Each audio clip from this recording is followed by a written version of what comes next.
thì hiện vài căn zone dễ là anh ấy na om lo re re tui tling hi om lo se ei he te he ta dang hian ken an zone a hei tian an zone tai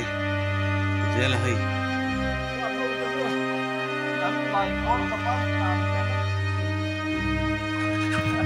ram le nam kan hmangai na hi kalkong ade hena lan ve hi ngai đây angai na om lo ani lo pon pu me mo long leng mo da mai se la cút na thok tu te mi pui kan khomai thang em ni ki ti kan tang thu pa pe kal tu te ma ni ei bel pan tur te an nia de ti kan tang kalkong he ti hian ni tak si chon he heng te po hi zon chua tu te aloma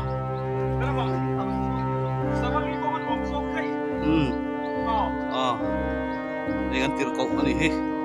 en ni po hu huang in zon kai ni hi ale